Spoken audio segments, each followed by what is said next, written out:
Ողջույն հարգելի հայրենակիցներ, Նիկոլ Փաշինյանը թաքնվելով տարբեր հայտարարությունների տակ իրականում նախապատրաստում է իր երրորդ ժամկետ կառավարման գնալը։ Հայաստանի պատմության մեջ որևէ ղեկավար երրորդ ժամկետ չի պաշտոնավարել եւ նույնը չի ստացվելու նաեւ Նիկոլ Փաշինյանի մոտ, սակայն նա վախենալով, որ կարող է կորցնել իշխանությունը, իսկ դրանից հետո նաեւ այլ խնդիրներ ունենալ, որոշել է գնալ երրորդ ժամկետի։ Եվ այդ երրորդ ժամկետի գնալը ինքը փորձում է իրականացնել Թուրքիայի միջոցով։ Ինչի մասին էին նրա հայտարարությունները, ինչի մասին էին նրա զրույցները թուրքական լրատվամիջոցների ներկայացուցիչների հետ եւ ինչի մասին էր հայ-ադրբեջանական այս նամակագրական կապը, որը ստեղծվել է վերջին օրերին եւ իբր վերաբերում է խաղաղության պայմանագրին։ Դա կեղծ խաղաղության օրակարգ է, որովհետեւ Ադրբեջանը միակողմանիորեն պայմաններ է թելադրում, նախապայմաններ է առաջ քաշում, իսկ Նիկոլ Փաշինյանը դրանք փորձում է իրականացնել եւ ըստ էության դա իրականացնելու է Թուրքիայի հովանու ներքո։ Նիկոլ Փաշինյանը Թուրքիային հրավիրում է Հայաստան եւ Հայաստանը տանում է Սիրիա դարձնելու ճանապարհով։ Երկու խնդիր կա, որ Նիկոլ Փաշինյանը համաձայնել է իրականացնել Թուրքիայի միջոցով։ Առաջինը,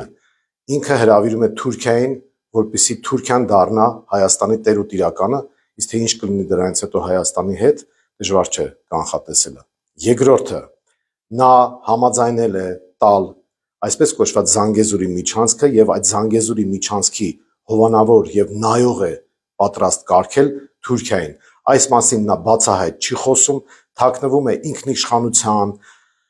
այդ ճանապարհը տալու, բայց սուվերեն տարածքի միջոցով տալու մասին, բայց դա բլեֆ է, սուտ է, ինչպես որ Արցախը հանձնելուց առաջ էր ասում,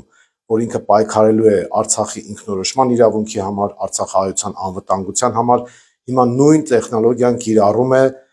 Հայաստանի հետ կապված եւ ըստ էության մտնում է Թուրքիայի տակ։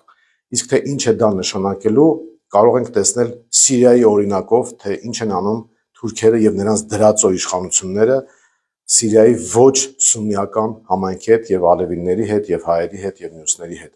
Այս առումով Գյումրիի ընտրությունները դառնում են ճակատագրական։ Եթե Գյումրիում քաղաքացիական պայմանագիրը կարողացավ վերարտադրել իշխանազավթումը, ապա դա կնշանակի Գյումրիի դարպասների բացում թուրքական զորքի առաջ, դա կնշանակի Հայաստանի Հանրապետության վերացում, դա կնշանակի Սյունիքի հանձնում, դա ամեն ինչ կնշանակի բացի Հայաստանի Հանրապետությունից։ Գյումրիի ընտրությունները այս առումով շատ կարևոր են եւ ըստ էության պետք է դառնան ազգային ազատագրական պայքար եւ Մայր Հայաստանը կոչ է անում քվեն չտալ, որևէ պարագայում քվե չտալ քաղաքացիական պայմանագրին, քվեարկել Մայր Հայաստանի օգտին, որպեսզի մենք կարողանանք հետագայում գյումրեցիների քվեն վերածել ամբողջական իշխանափոխության։ Հարգելի գյումրեցիներ, ես խնդրում, պահանջում եւ կոչ եմ անում, որպեսզի մենք այս ընտրություններին մոտենանք շատ մեծ պատասխանատվությամբ, շատ մեծ պարտքի եւ հայրենիքի զգացումով, որպեսզի Գյումրին ու Հայաստանը չհայտնվեն Արցախի օրը։ Դրա համար մենք ձեր օժանդակության եւ աջակցության կարիքն ունենք, մենք բոլորս իրար պետք է աջակցենք, դրա համար էլ ասում ենք, որ միացիր, որ փոխենք, միացիր, որպեսզի փոխենք այս իշխանությանը, որովհետեւ ամբողջ աշխարհը հիմա հետևելու է Գյումրիին։ Եթե Գյումրիում այդ պրայմերիս կոչվածը, որը աշխարհակաղակական նշանակության է լինելու, ՔՊ-ն կարողացավ հաղթահարել ինչ-ինչ ձևերով, մենք հետագայում բոլորս տեսնելու ենք, թե ինչ է տեղի ունենում Հայաստանի հետ եւ Արցախի օրինակը բոլորիս աչքի առաջ է։ Դժվար չէ դա պատկերացնելը։ Ուրեմն այդ պրայմերիզը, որին հետևում են ինչպես մեր թշնամիները, այնպես էլ մեր բարեկամները դրսի,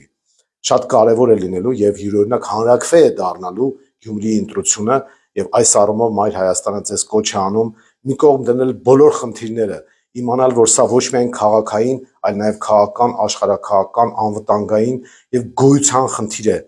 այս ընտրությունը։ Հետևաբար